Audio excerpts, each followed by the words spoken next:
1 Samuel 13. Saul was 30 years old when he became king, and he reigned over Israel 42 years. Saul chose 3,000 men from Israel. 2,000 were with him at Michmash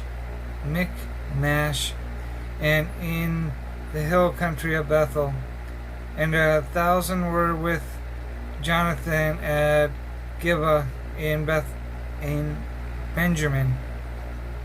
The rest of the men he sent back to their homes. Jonathan attacked the Philistine outpost at Gibeah, and the Philistines heard about it. Then Saul had the trumpet blown throughout the land and said, "Let the Hebrews hear." So all Israel heard the news. Saul has attacked the Philistine outpost, and now Israel has become a stench to the Philistines. And the people were summoned to join Saul at Gilgal.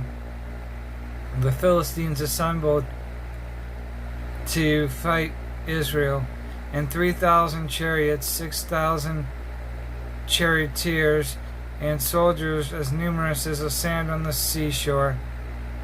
They went up and camped at Michmash, east of Beth Aven. When the men of Israel saw that their situation was critical and that their army was hard pressed, they hid in caves and thickets, among the rocks, and in pits and cisterns. Some Hebrews even crossed the Jordan to the land of Gad and Gilead. Saul remained at Gilgal, and all the troops with him were quaking with fear.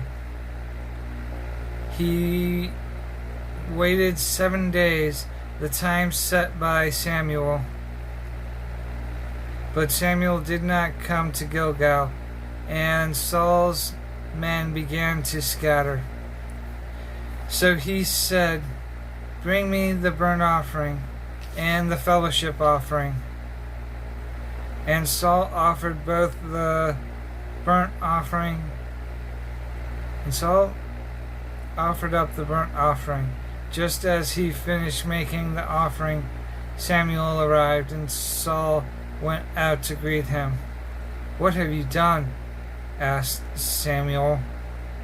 Saul replied, "When I saw that the men were scattering, and that you did not come at the set time, and that the Philistines were assembling at Michmash, I thought, now the Philistines will come down against me at Gilgal, and I have not sought the Lord's favor.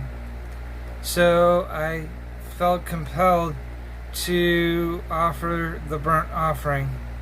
You acted foolishly." Samuel said, "You have not kept the command the Lord your God gave you. If you had, he would have established your kingdom over Israel for all time. But now your kingdom will not endure. The Lord has sought out a man after his own heart, and appointed him leader of his people, because you have not kept the Lord's command." Then Saul left Gilgal and went up to Gibeah in Benjamin. And Saul counted the men who were with him. They numbered about 600.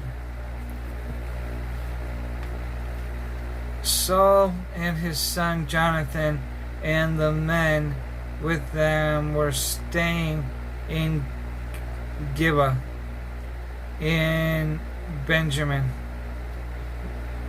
while the Philistines camped at Michmash.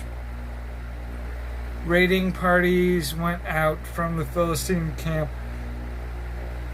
in 3 detachments. One turned toward Ophrah and the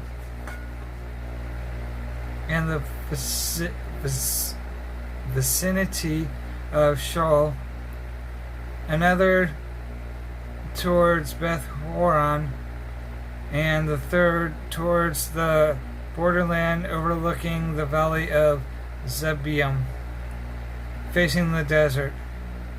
Not a blacksmith could be found in the whole land of Israel, because the Philistines had said, otherwise the Hebrews may make swords or spears. So all Israel went down to the Philistines to have their plowshares, mattocks, axes, and sickles sharpened. The price was 2/3 of a shekel for sharpening plowshares and mattocks, and 1/3 of a shekel for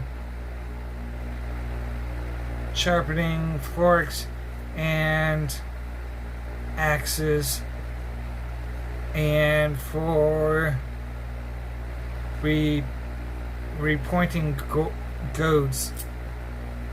So on the day of the battle, not a soldier with Saul and Jonathan had a sword or spear in their hand. Only Saul and his son Jonathan had them.